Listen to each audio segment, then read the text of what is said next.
The World Ends With You, a game I could literally talk about for hours on end. It's one of my favorite games of all time for many reasons and is such a unique experience in general. And it got a remake on the Nintendo Switch, baby!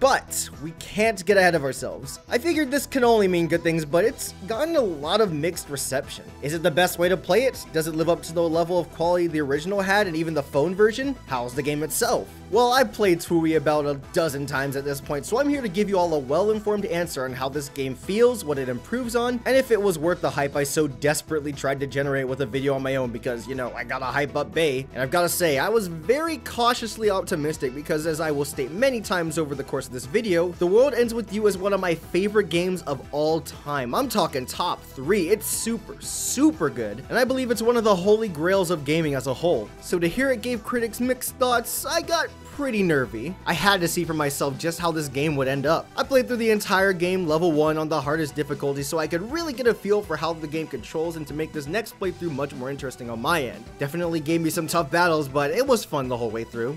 Mostly. Damn. Mostly. Okay, I get it. I'm getting off topic though. We're here to answer the question of whether or not this is a worthy remake of the game and if you should spend your hard-earned money on it. Because $50 is kind of a lot for a remake, but it could be worth it. Probably. Hopefully. Anyway, with all that being said, I've gotta say that The World Ends With You Final Remix is very interesting and requires a lot of explaining on my end. Just don't be too hard on me, guys. I'm so nervous. I'm happy to report that the story is still intact and just as Reese tier as it was before. Reese tier as in one of the best, because Reese is best girl. Had to explain that one in case some of you all associate her with trash, because that statement is simply false and should under no circumstances be considered. Anyway, if you haven't played the game, if nothing else, play it for that plot. The game also looks freaking stunning on the Switch. For the DS, the game looked great, but that system has about a 240p resolution output, so there's that to keep in mind. Solo Remix was a heck of an upgrade, and Final Remix takes it even further. 1080p, 60 FPS, never dipping in frames once or having noticeable areas not touched up at all. It's thorough and freaking fuego. My boy Joshua blessing my TV in HD?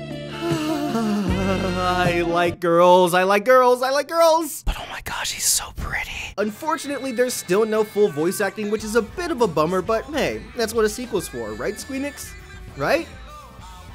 Anybody? Of course, the biggest upgrade is the soundtrack, and no joke, they remixed the whole thing. I can't believe it either, and I played the game. Out of 3 entire soundtracks, this new one takes songs from all of them, upgrading each for this new release, and I love every single one. This soundtrack in particular already had remixes used for Solo Remix, and they remixed those remixes in Final Remix. Remixception! What the heck? I love it. I was legit on the title screen for longer than any man should be because I was getting lit to the remix of It's So Wonderful, and if that's not a sign for a great soundtrack, I don't know what is. If the new music doesn't suit your fancy, the game has the fantastic option of turning remixes off from the get-go, which is great, but like, leave them on. The 15-second loops for the shops are made into freaking bops. The one kinda annoying Tinpin song is hype as frick. The Pigs theme gets me even more pumped. I can listen to the Imprinting remix for hours. The freaking title screen, Fighting for Freedom, makes me want to dance each time without fail. Every last battle theme. The Calling 1960s version was already my favorite song in the whole soundtrack, and they remixed it again and it sounds even better. Just oh my gosh, it's so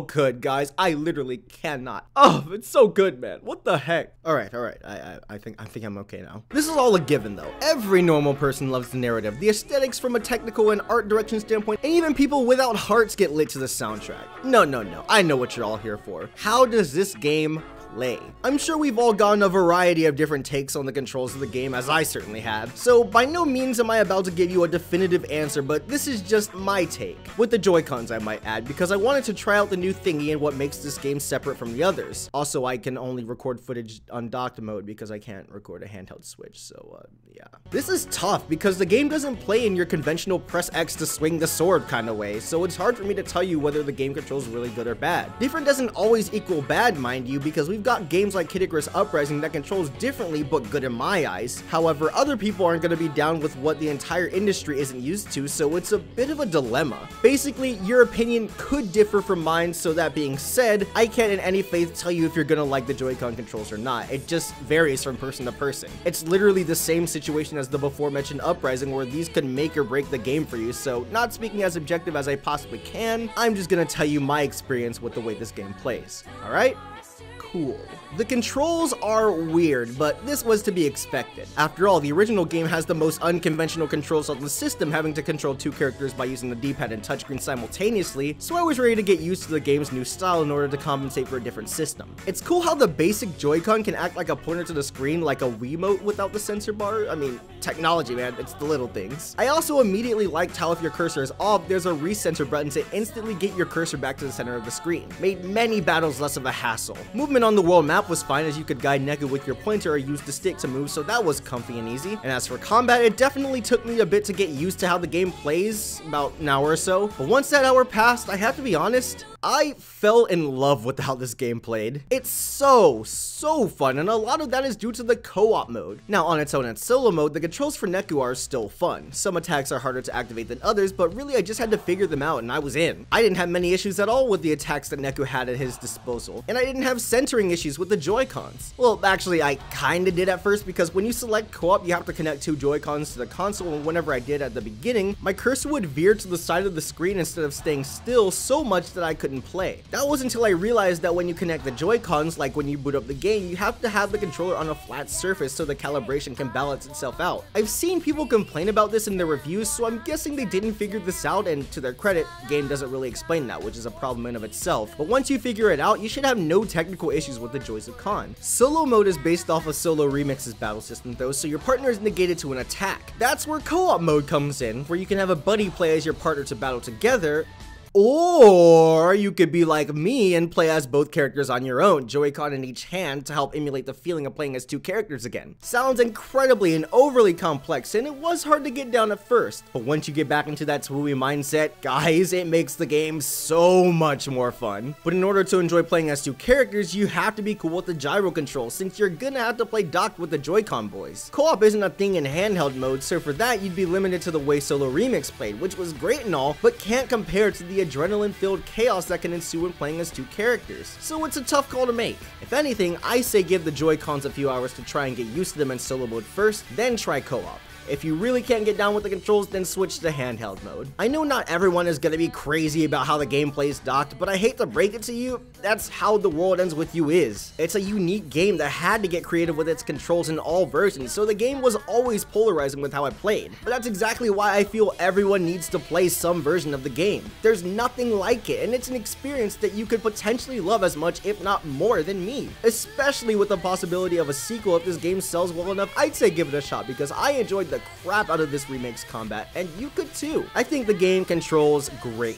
Not Tinpin though. That just sucks with the Joy-Con controls. Like, wow, this is garbaggio. So you can see why I think this game's more interesting than anything else. Once again, we've got a great divide in how the game controls, with everything else seeming to be top of the line, so really, you have to play this for yourself to get the best judgment on how you'll feel about this game. Since this is my review, therefore my opinion, I have to say that The World Ends With You Final Remix is a worthy remake of the original game, bringing the experience to a console in the best way possible. It just wouldn't feel the same with a standard button layout, and I'm glad that the Switch is versatile with its controllers enough to give this game's combat the proper treatment it deserves. I wholeheartedly believe that everyone should try this game out if you're interested in what this game is all about. And I want that freaking sequel. That being said, buy the game and don't listen to what anyone says about the controls, not even me. Just see for yourself how the game plays, because at the end of the day, you're gonna have a completely different take than the person beside you. Probably. There's a lot I love about this game overall, so regardless of how you feel about the controls, I can safely say that you won't regret experiencing, in my eyes, a masterpiece of a game.